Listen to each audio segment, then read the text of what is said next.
Hello, hello, and welcome to Ask an Anthropologist about world building.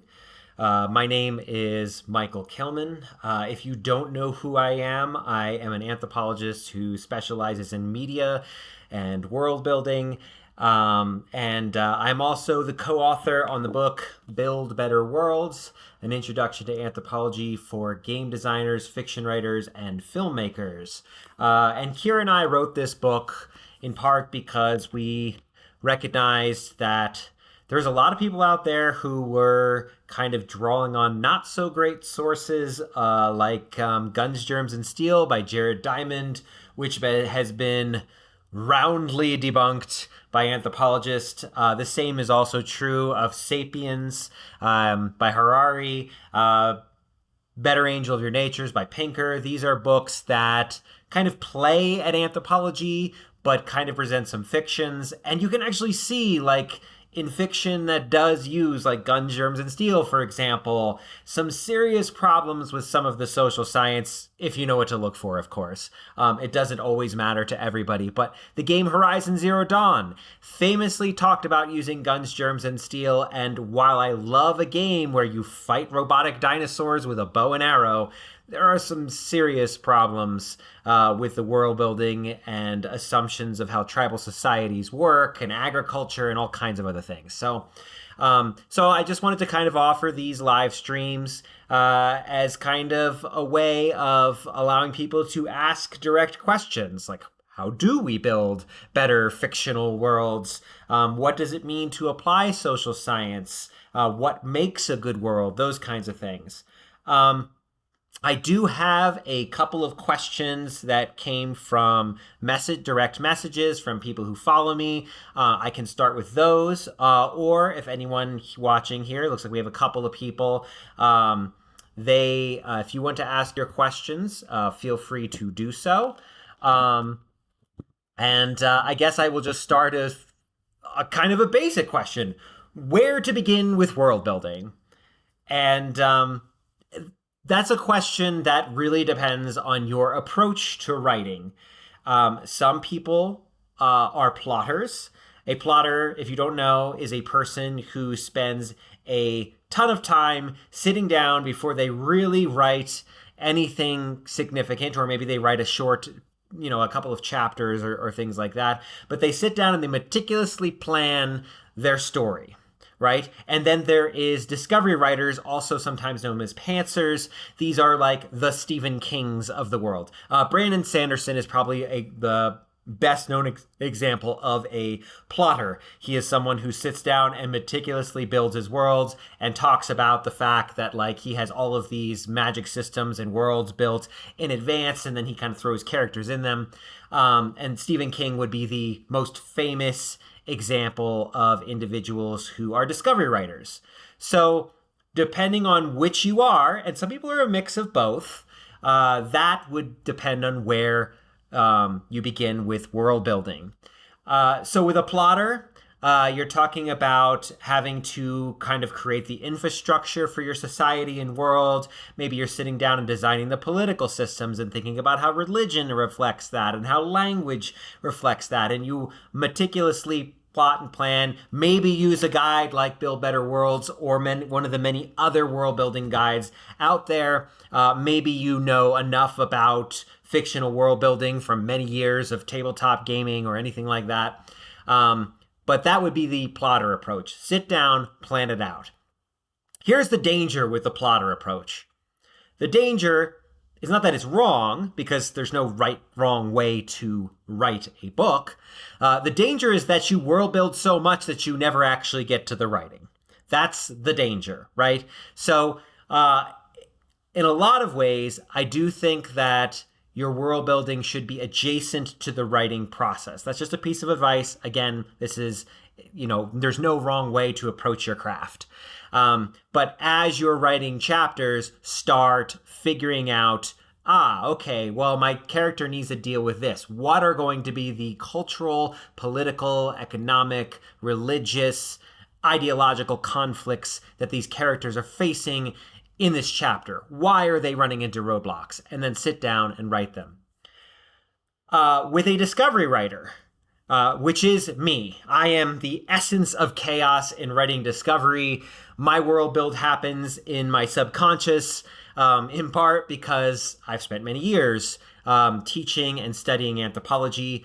And so for me, it is a simple matter of like, I try to have a character in an interesting situation, right? And Stephen King also gives this advice too.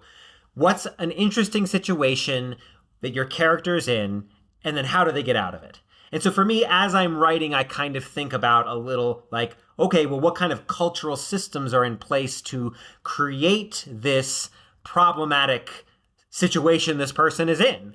Are we talking about a totalitarian government that they have to deal with?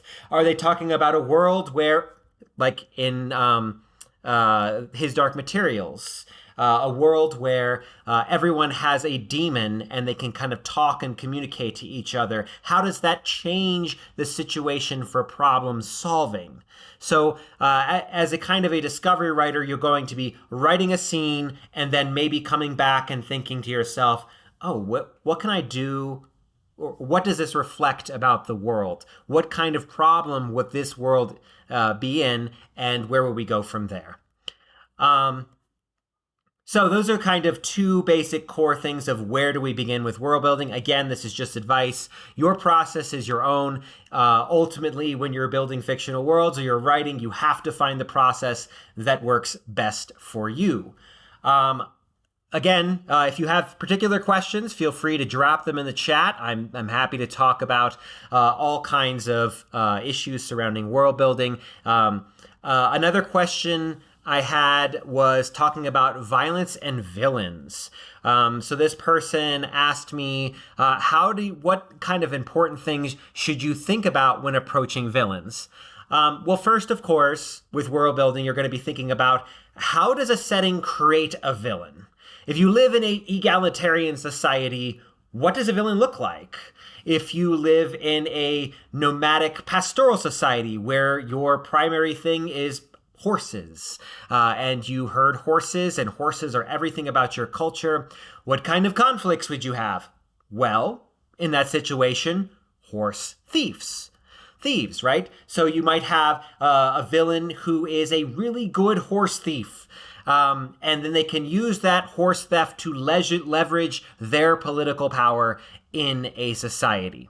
One thing that we often talk about in anthropology is that there are two conditions for violence. Now, there are many more than two, but these are kind of the two that without which violence cannot happen. The first is an interest. You have to have something you want for the violence. If there's nothing you want, then there's probably not going to be violence. And wants can be anything from like a serial killer who wants pleasure or has kind of a need to dominate others, or maybe a sociopath, which is similar. If I recall the distinction, a psychopath is born, a sociopath is made by these conditions of society. So again, what kind of societal factors would be influencing what a villain looks like and how they could be a villain?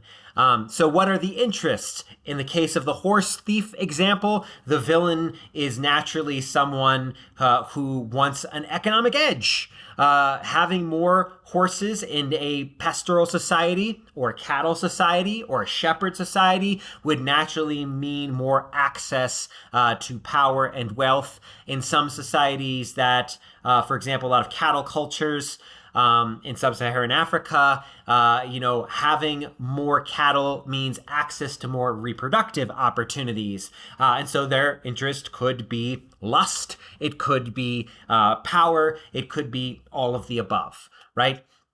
That's the interest. And the second is always going to be a justification.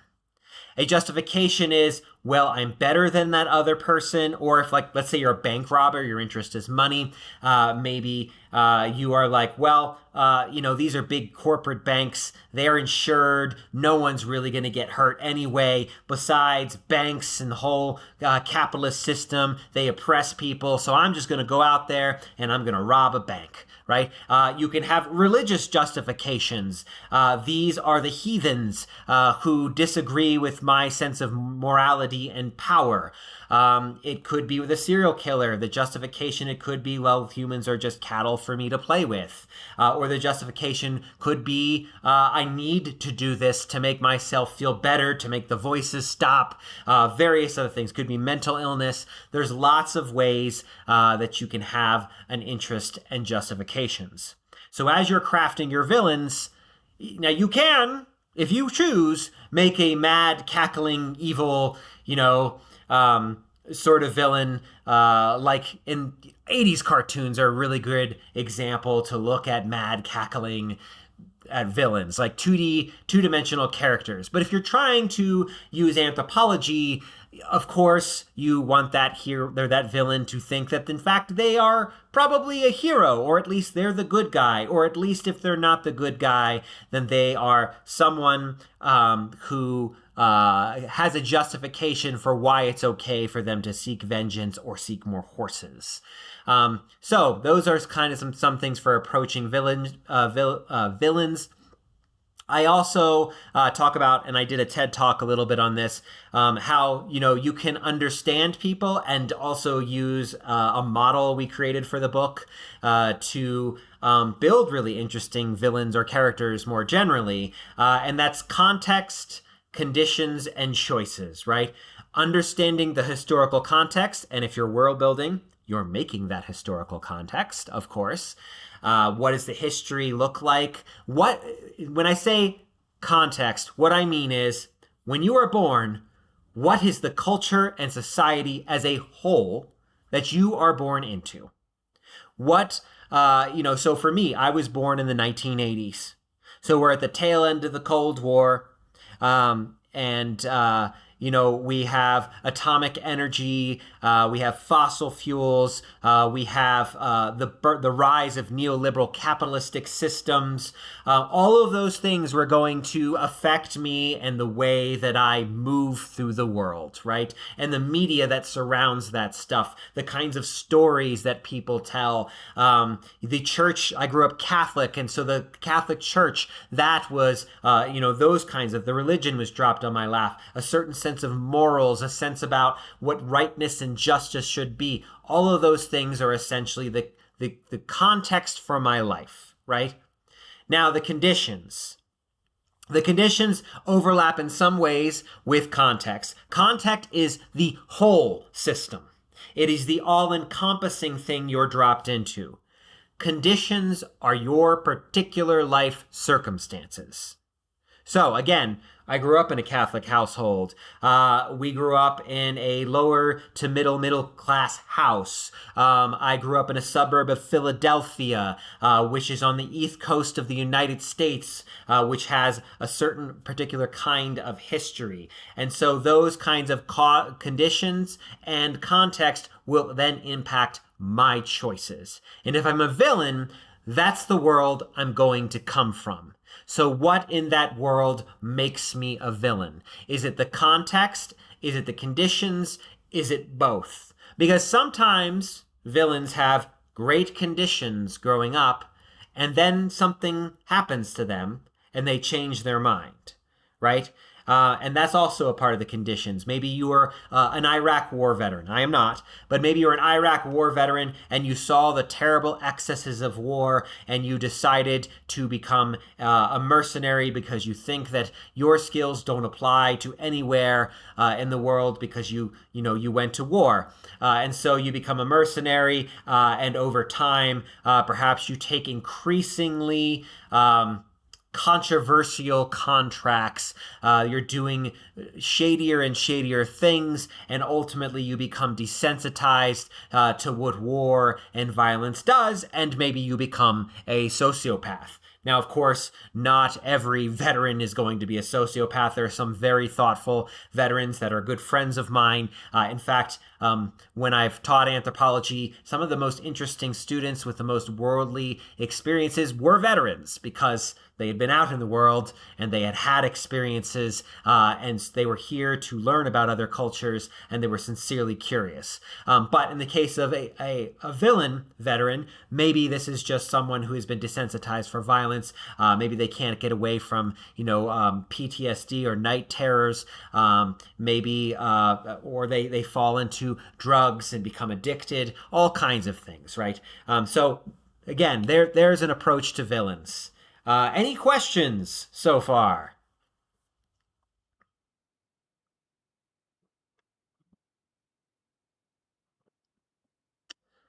I also had a question about monsters. This one was in part because of my own writing of my novel, Shades and Shapes in the Dark, which came out last year.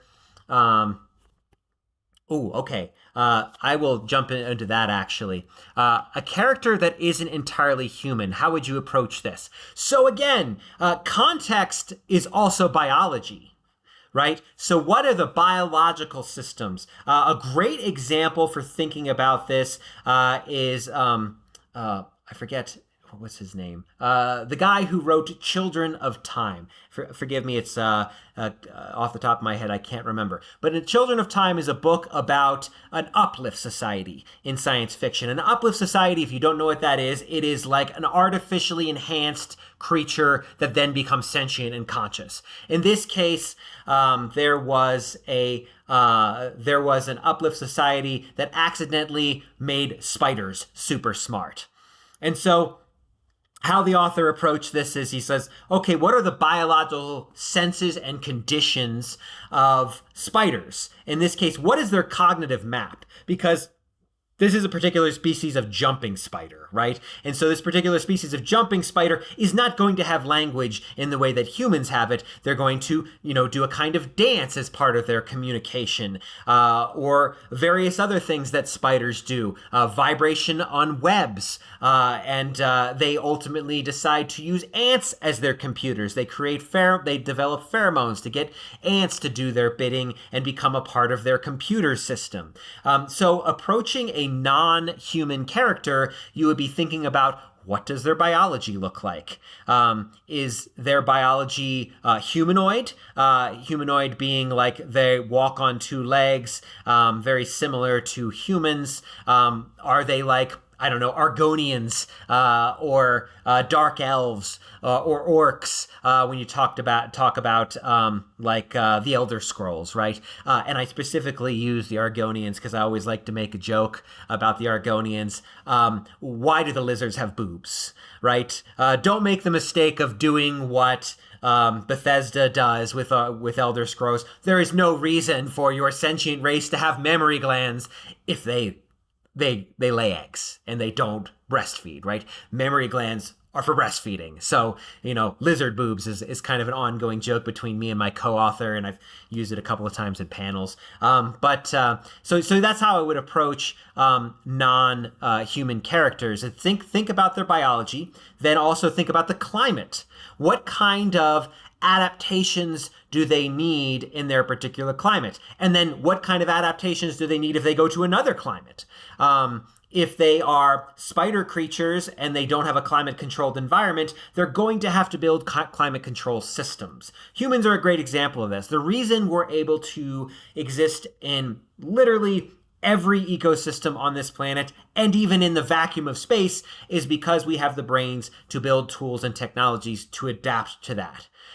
So if you have a race of species who, I don't know, let's say they are a magical creature and they travel from one parallel dimension to another, and let's say they are a chicken, a sapient chicken species, right? They walk on two legs. They don't maybe have opposable thumbs, but perhaps they have adapted so that their feathers can be more gripping, right? What kind of tools and technologies would they need to go to if they portaled to a place where they had no gravity?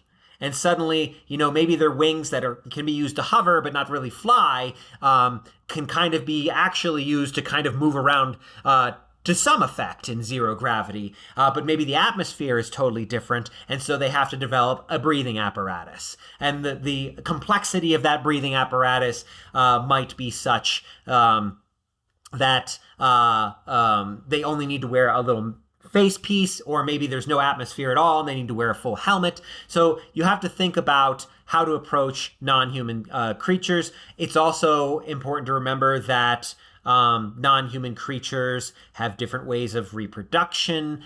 They have different ways of social organization. Their relationship to their kinship structures, their family systems may not look the same or different. So I do think that you would have to consider all of that. And what I would do as a starting point is I would essentially map out what are the biological features of this non-human species, what is their environment of origin, and then really kind of begin there. Okay, another question here.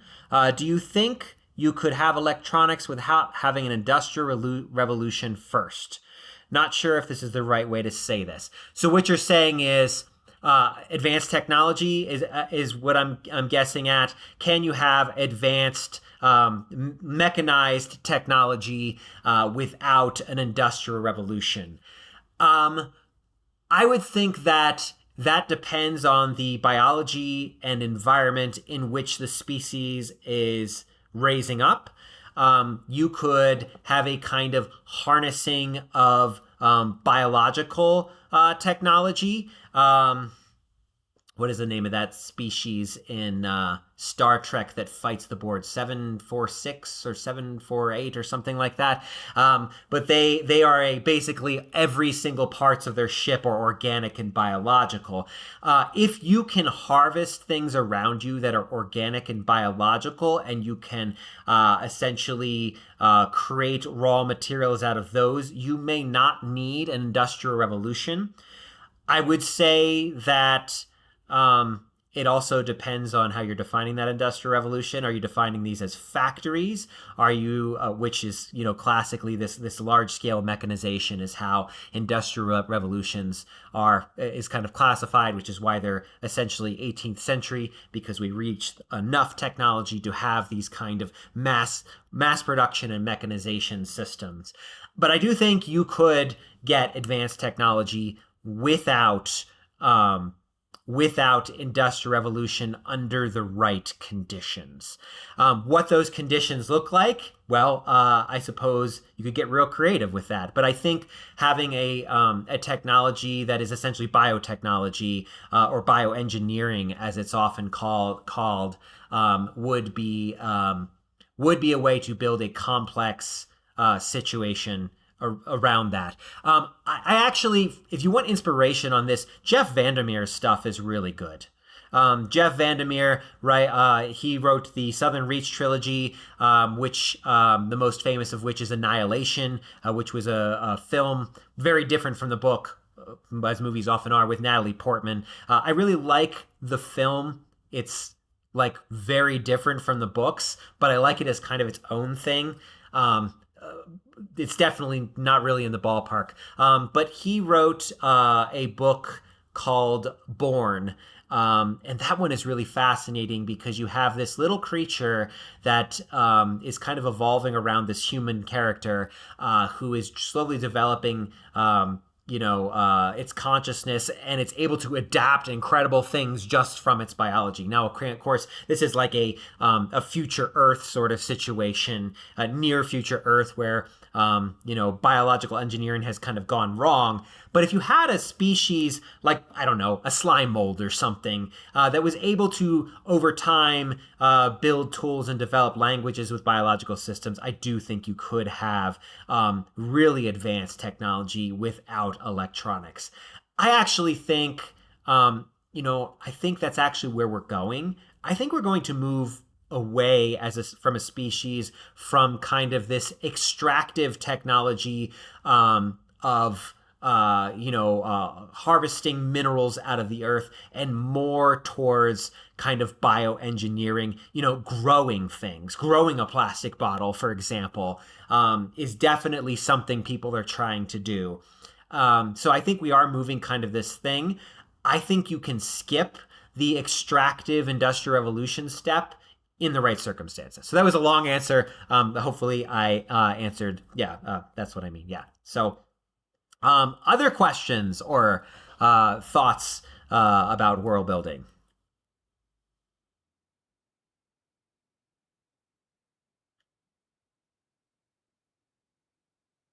All right, I'll talk about monsters again. And again, just feel free to put your questions in the chat. Okay, this is a good question. Have you ever gotten so caught up in making characters that you ended up stuck on how to develop the plot with it? If you did or did not, how would you handle this? So I've never done that because I said in the very beginning I'm a discovery writer, and so for me, I actually character development and world building is often my second draft. But I absolutely could see this, especially if you were like a meticulous plotter, where you might get this. And what I would say is like where you're going to start is you could actually take away some facets of your character that are really cool or interesting and regress them and say, I am going to take this character who's really fleshed out and really cool, and I'm going to take him back in time 10 years, and that's where the story is going to begin. It's kind of reminds me, I'm going to make a lot of nerdy reference, guys. I'm a super nerd. Knights of the Old Republic in Star Wars, right? The way that they kind of justify you growing in your force powers and then deciding if you're going to do light side or dark side is that you have amnesia. Essentially, that's kind of like the big twist, right? So you could do that too. You have this really cool character who has amnesia, or you have this really cool character who is suddenly put in a situation that all of the cool things that they can do not apply anymore, or their powers are stripped, or whatever you would like to do. And in a lot of ways, that's also a really useful way to build empathy with your characters. If you are wanting your readers to connect with your character, they have to have empathy, right? They have to have a stake in that character. They have to feel that character in their heart. And the way you do that a lot of the times is you kind of show that, okay, this character, maybe has, even if he's not a good person, if he's kind of the anti-hero, where he's the not in the classical Greek sense, but in the modern sense, the anti-hero, where they're not such a good person and they need to redeem themselves. Still, maybe John Wick is a great example, right? He's pissed about the puppy. Right? He was perfectly happy with his life of getting away from being an assassin, and suddenly someone kills the puppy, and that's where the story begins, right? So you want to build empathy with these characters. If you make a super cool and badass character who can do anything at all, well, who cares? How do you connect with that character? So you want to do something to either strip the character of their abilities, you want to take them back in time and say, this is 10 years before the character became super cool, and this is the story of how they became super cool, or put them in a situation that is totally out of their depth, right? You take like a military person and put them in the middle of an alternate world where they don't even know what war is.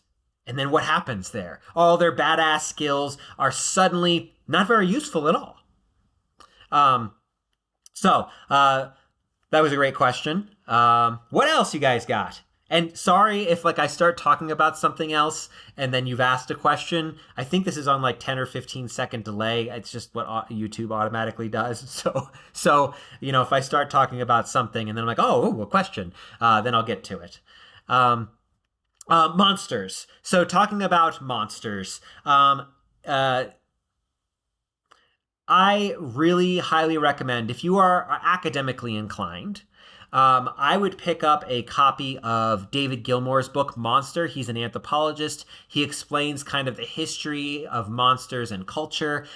In Build Better Worlds, we do have a short chapter. Also, if you don't want to buy Build Better Worlds, that chapter is free on my website, Luridian's Laboratory. You can read that chapter on monsters specifically.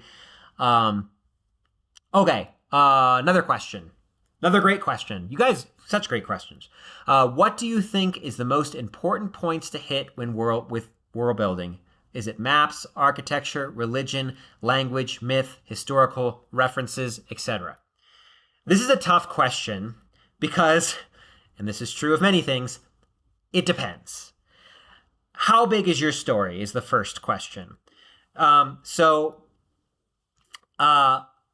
If you are writing a short story, and so let me use the example of my short story. If you want to check this out, it's totally free on my website.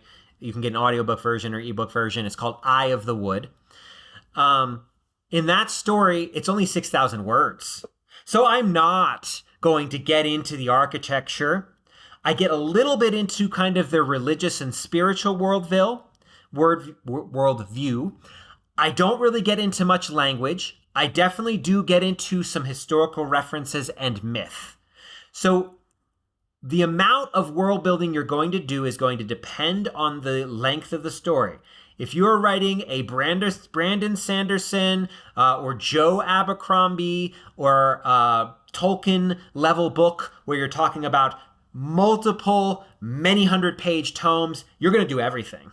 At least to some degree. You don't have to do everything, but you're going to want to put in flavors of all the different pieces of fictional worlds.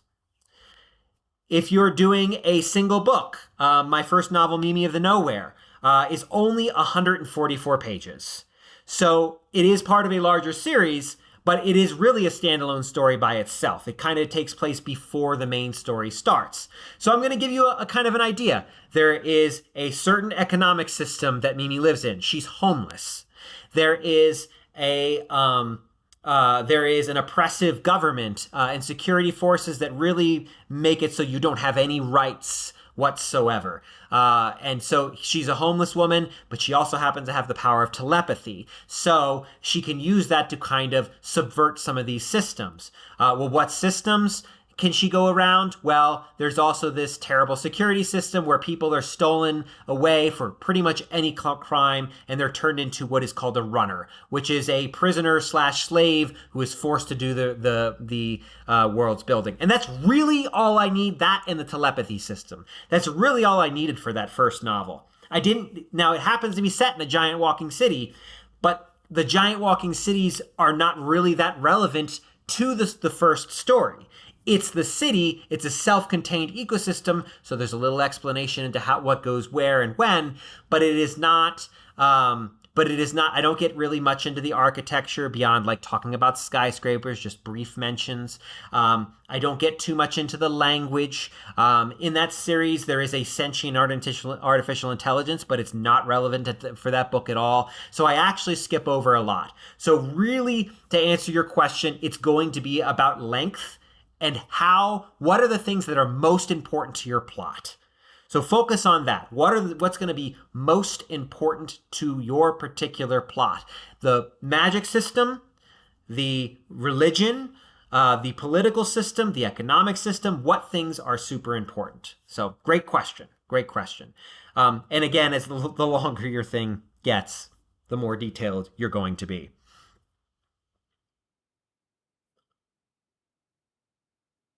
Other questions?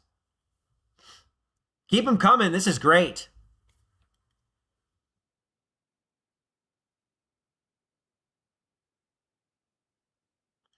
This wasn't a question that was asked of me here, but back in September, I was teaching at the 20 Bellows Colorado Writer Retreat, and because I specialize in world building, I decided that the session I wanted to focus on was how to build a world without info dumping.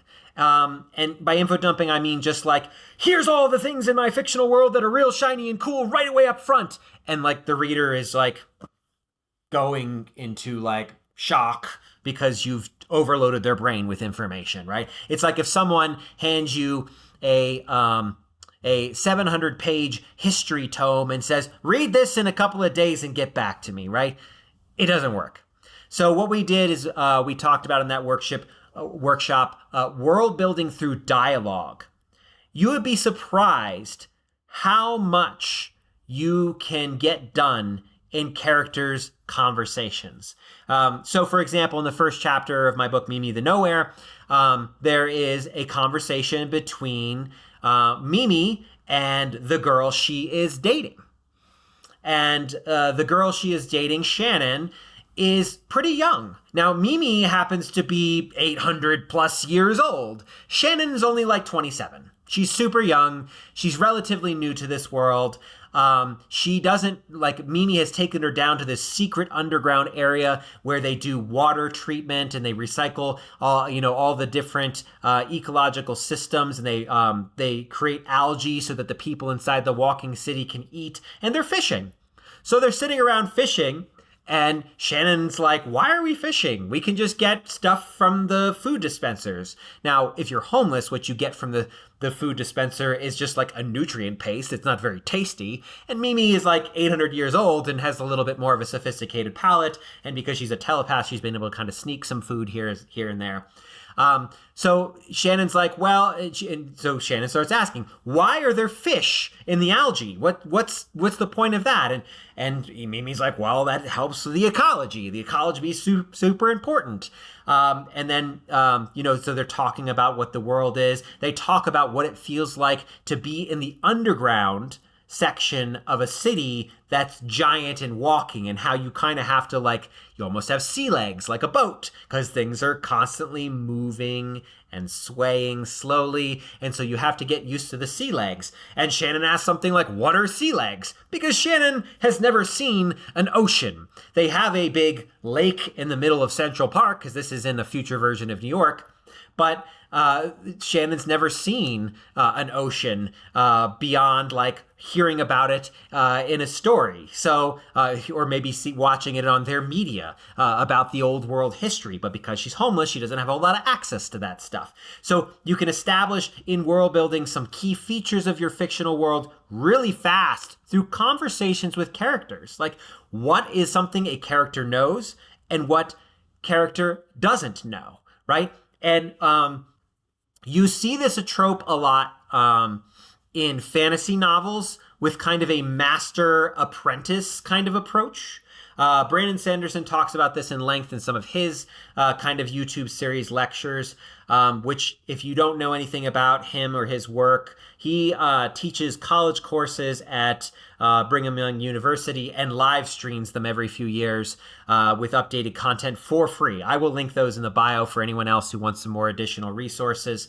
They are pretty dense. They're, hour to 2 hour lectures, but he covers a lot of stuff. He does talk about world building, but he talks about this master and apprentice approach. And it's like, another way to think of it is the outsider approach, right? The Harry Potter series does this, where you have Harry doesn't know anything about the magical world, so his friends, through dialogue, are going to help him world build. They're going to teach him about the magical world. Oh, why does that particular thing fly? Or what does it mean when this kind of spell is cast? Ah, well, I am the resident expert here. I am your friend. I'm going to explain it to you. In the Mistborn series, Brandon Sanderson talks very literally that it is a master-apprentice thing, right? You have this guy who is an allomancer. Allomancer is a magical system where you can manipulate stuff through metals. You swallow metals, they give you magic powers. There's various different ways of doing this. And the apprentice is a character who is a girl from the streets who knows basically nothing about the magic system, but has incredible magic power. So throughout the story, she kind of apprentices with different characters, and as she does, because some of them, she has incredible magic power, she can do all the magic she can do. most people in this particular world only have access to one or two kinds of magics. So she basically gets to kind of have lessons with the different apprentices, the different kinds of magical experts. And one by one, you learn about each different feature.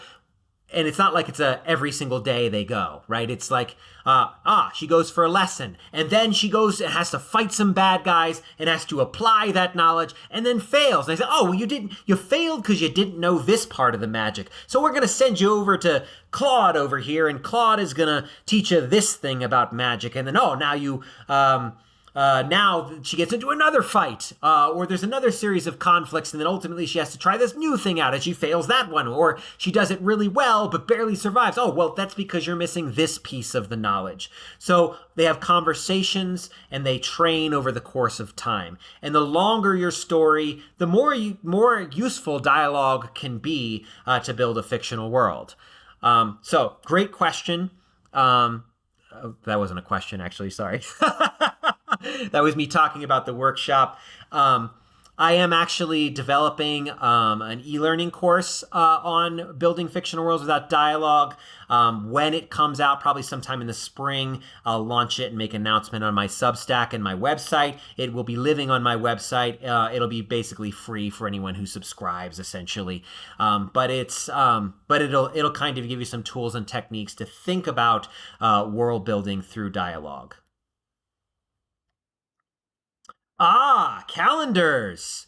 All Roman references. Well, you can certainly look at the Islamic calendar. You can look at like the Tibetan Buddhist calendars. And you could look at calendars from Judaism. There's a lot of other cultures. Obviously, most of our world is conformed to kind of the Roman esque calendar, right? We use the Gregorian system, I believe. Was it 15th or 16th century when we got our modern calendar? There's a really fun book, fun and terribly it's a depressing book too, but it's called The Doomsday Book by Colorado author Connie Willis. And it's about time travelers who are historians, and they go back in time and they dress like the local culture and they learn the local language and they, learn everything. But the problem is they're going to go back to the period right before the Black Death, right? Right before the Black Death, to look at what did culture look like before and then after the Black Death. And the problem is that because the calendar is different, they made a miscalculation. So this poor researcher gets dumped into the beginning of the Black Death. And then the whole book is about her watching what happens to the village. And she's immune because they send you back with all these vaccinations and everything, and also make sure you have like special shots to make sure you're not going to spread disease and change the course of history. So she's immune. But like that is a problem with like when you're trying to also study the archaeological record, for example, and looking at ancient history, getting into like dates and calendars are really hard to calculate because different cultures use different calendrical systems over time. A lot of cultures historically use the moon. They use the lunar cycle. You can count, there's 13 moons a year. That's an easy way to kind of run a calendar. It still doesn't quite fit into the 365 solar year that we have. It kind of causes things still to wobble a little bit more, but it's actually more accurate than our 12-month calendar is currently. So if you're thinking about building a fictional world and you're thinking about building a calendar system, probably what you want to do is think about what does this world look like? Does it have moons? If it has 6 moons, they might have 6 different calendars or calculations for how the moons function and flow. Even small-scale indigenous societies, even societies probably from 150,000 years ago, monitored and tracked the cycles in the sky, right? They looked at daytime, nighttime, lunar cycles various other things. If you're on a ring planet, maybe there's a certain time of year that some of the meteorites and cosmic dust from the rings crash down onto your planet and cause like a show, like a fire show. Maybe you build a calendar around that. If you're on a different planet too, you're going to have wildly different hours and day systems. And the book series, The Expanse, by James S.A. Corey, the writing team that go under the pen name James S.A. Corey, they deal with this extremely well when they have people start traveling to other planets that are outside of Earth. You have kind of a standard calendar and time system, but then every planet has its kind of local time. Okay. In making a religion for a group in my story, there are multiple gods, support person thingy. I'm not very far in this yet, but any tips? Well, just so finalizing the calendar thing really quick, that's pretty much it. Just look at what is kind of the solar cycles. How long is a day in your world? Because not having them, if it's not 24 hours, if you're not a 365-day year, you have to note that really quick early on. And you can do that in dialogue. Oh, man, this 33-hour day is brutal, right? Mars actually has a really interesting thing. Kim Stanley Robinson's Mars trilogy, Mars deals with this because Mars actually has like an extra 35-40 minutes day longer. And so what all the characters decide to do is make that free time. They stop all the clocks and everyone just has that's like a free extra leisure time for the whole day. So you'll have to figure out if you're dealing with humans or going to other places, you'll have to figure out how they're dealing with a different time thing. If you're just dealing with a culture on another planet, you may not need to deal with it as much, except to note what are important kind of geographical and geological events that are and astronomical events that are happening. But this multiple gods question, I think it depends on how you want to do your system, right? I think it's really also important to understand that the majority of the world's spiritual traditions, i.e. what we call religions, actually don't have deities. You don't have to have deities, but some cultures obviously do. If you're going to do a multiple god system, what I would recommend is looking at what are the important resources and values of a society, right? So a great example of this is comparing the Greek ancient gods to the Egyptian ancient gods. The Greek ancient gods were jerks. They were selfish. They did terrible things. They're just awful. You really kind of just hope your whole life you can go without dealing with a Greek god because they're kind of unpredictable. They're kind of egotistical and narcissistic and just really awful overall. The Egyptian gods are much more benevolent. Appealing to them can be useful. Their magic system, the ancient Greek feared magic. They thought magic was a bad thing. You don't mess with the gods. The Egyptians loved magic. Magic was like a thing. It was, oh, you want to summon a god to come down and help you? That's a great idea. Just give him some offerings. Here's the reason for that, right? Greece is, in part islands, in part on the Mediterranean coast. There's a lot of unpredictable weather. There's a lot of unpredictable storms. It seems as if nature is really difficult. They also live, at the edge of Europe, and so the woods are terrifying. There are wolves and terrible things to eat you pretty close at hand.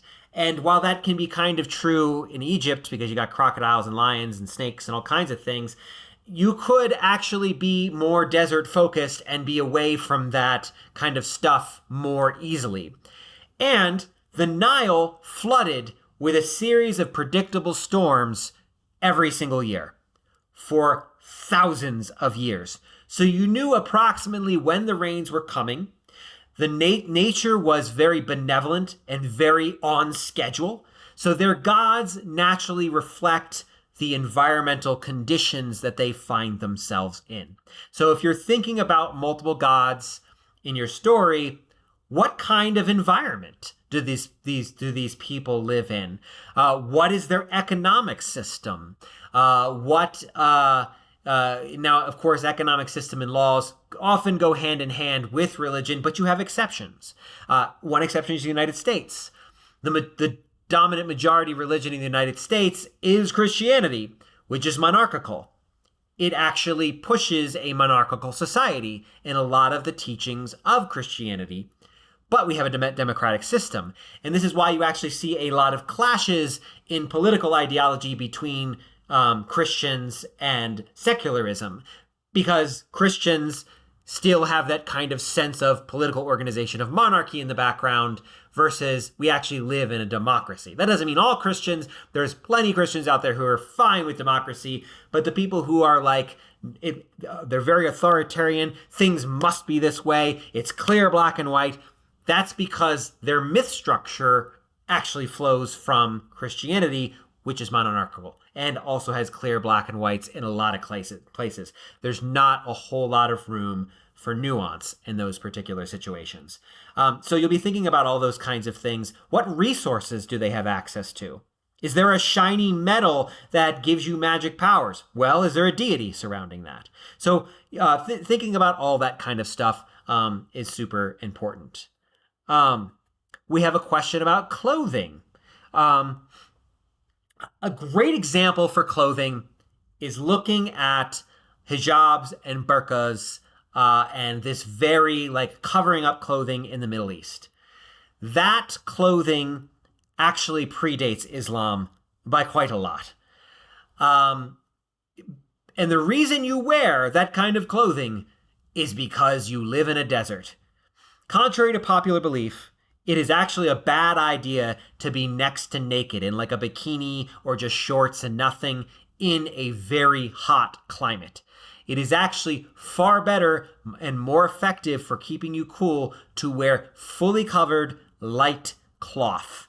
Ideally something like wool that kind of retains that water so that your sweat isn't running out. And so your clothing are naturally going to fit your environment. Until and unless you start having cities. Then you're going to start having cities. You're going to have people starting to change the conditions. If you have suddenly have air conditioning and you no longer need to wear that clothing, fashion is free to roam. There will still be elements of that environmental background in your clothing, but things will begin to kind of vary over time, much more to talk about colors or fashion or various other things. Colors is a whole can of worms we can get into, maybe in a different stream, because like color concepts are not universal. Not every culture even has concepts for color in the first place, and largely depends on like what kind of colors you can make. I can totally drop a link for colors in culture, a short article on that as well in the thing. We are now at 7:50. I'm fine to field a couple more questions, but I think it's probably good to start wrapping it up relatively soon. So what are your final questions, maybe your most pressing ones for world building? And since like we've had such a great conversation here, I am more than happy to do this again in the near future, and we can talk further about other issues. But what are your final questions?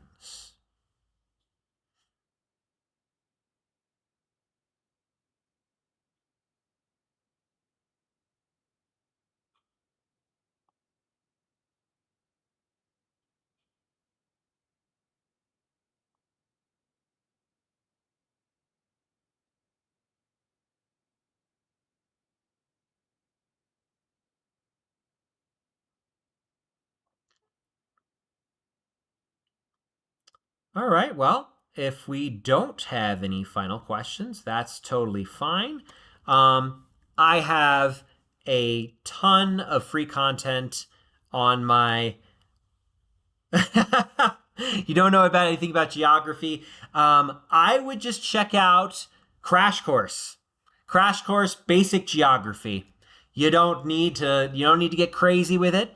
Crash Course Geography. I actually use some of those episodes in a college world geography class. They're super accessible and useful if you just want basics for geography. Crash Course Geography is a great place. I think there's like 20 episodes, so you can get super deep into it. But some core concepts of geography would be useful to have.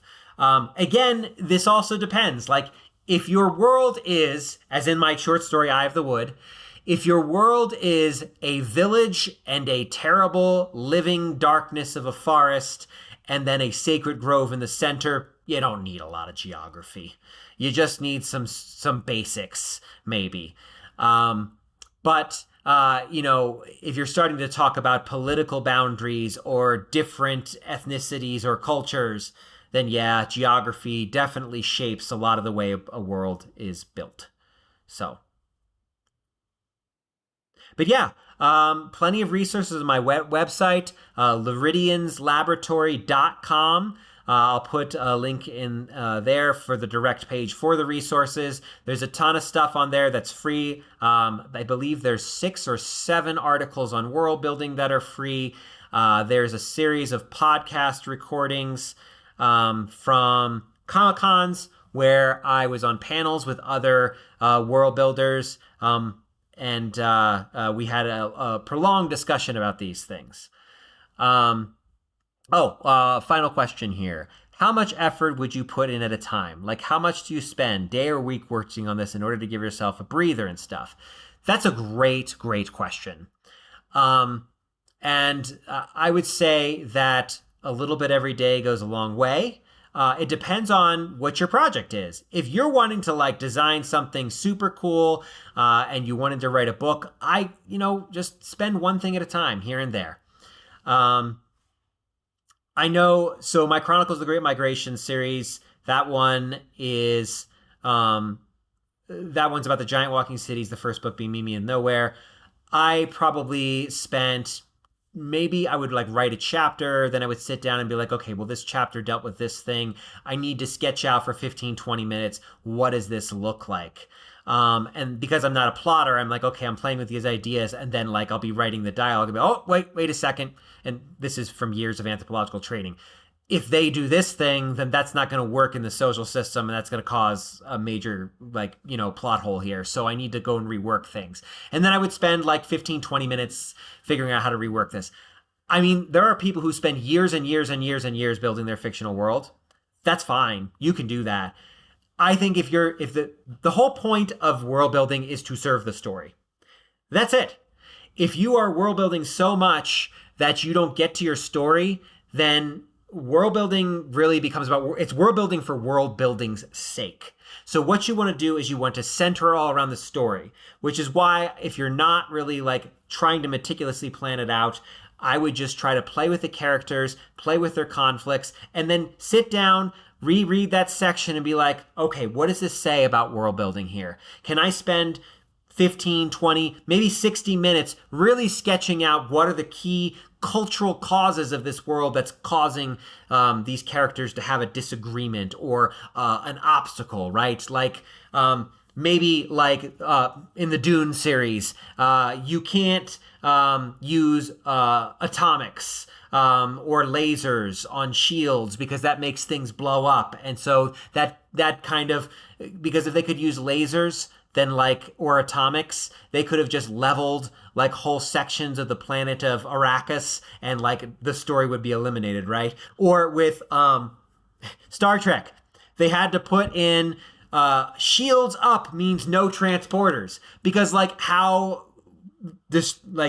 magical of a story would it be? Basically be like every story be like, well, that problem solved by the transporter. Right? So there's always in a lot of the episodes, the transporter is malfunctioning because you don't want problems to be resolved so easy that there's no conflict or tension. So you'll be thinking about that stuff as you're building it. So I would build some I would get into writing your story or working on your story. Then I would reflect on like, okay, what works in my story that worked with the world building? What needs to change? Because again, your world building serves your story, not the other way around, unless you just like world building. If what you want to do is build a really interesting fictional world that you and your friends can then play D&D or another tabletop game in, and that's what you do, that's great too. That's a perfectly valid thing to do. But if your focus is to build a fictional world for the purpose of the story, story always comes first. So, yeah, absolutely. I'm starting smaller on details to get a small story to build off of personally to get me started. Yeah, start small. Start small. And I think this will be my final comment here for the day before I log off, because we're about to hit an hour, is that if you're going to build a fictional world and you're going to build an epic series, you're not going to start in the middle of the epic world. Now, you could be George R.R. Martin, and you could build different character points of view that switch off and teach you about different segments of the world. But like, note that like George R.R. Martin has not finished his book series. In part, I do think because he's trapped himself in his world building. I think it's gotten so complex with the story and the characters and the world building that's actually part of what's making it so his 6th and 7th books are not seeing the light of day. But what you'll often see with good fiction series is that they start off in maybe one town or one city or just even one small area of a town or city. And then in the next book or the next season, you go to, we're going to go to this other area of the world and we're going to see the conflicts there. And then the next one, we're going to go, maybe we'll do 2 now because you've got the core systems down. So now we can expand to multiple different countries. Now we see there's a wider war and my character has found themselves in the middle of this giant conflict. But by the time you get to book 5 or 6 or 7, you have so much, like you basically have taught your cultures everything about, your readers, everything about the world, right? So your readers have been essentially what we call in anthropology enculturated. Because when you're born into this world, you have to learn everything about your culture. And that doesn't happen overnight. It happens, throughout childhood. You go to elementary school and you learn the core basics of what it means to live in your society. You learn what politeness is. You learn what the rules and values are. You get that from your churches, or maybe you get that from the books you read, or the shows you watch, or the video games you play, or maybe you go to a wedding and you learn about wedding as a ritual there, right? So all the experiences you have, that's what we're doing. That right there is what we are doing for our readers or our gamers or our viewers. We are enculturating them into the world. We're giving them a little bit at a time over a long period in a big story so that they don't get overwhelmed and that they fall in love with your world and they just can't get enough of it. So I'll end there today. Thanks for coming. I am more than happy to do this again. I will schedule something maybe next month. And keep a lookout for my website on my Substack for more information. Check out my books, support my fiction.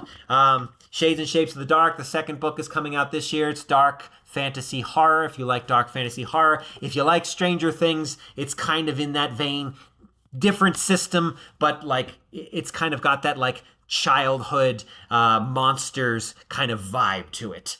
So appreciate it. I'm more than happy to do these streams. Appreciate all of you for chiming in here. I love talking about this stuff. So I'll see you again sometimes. Have a great night.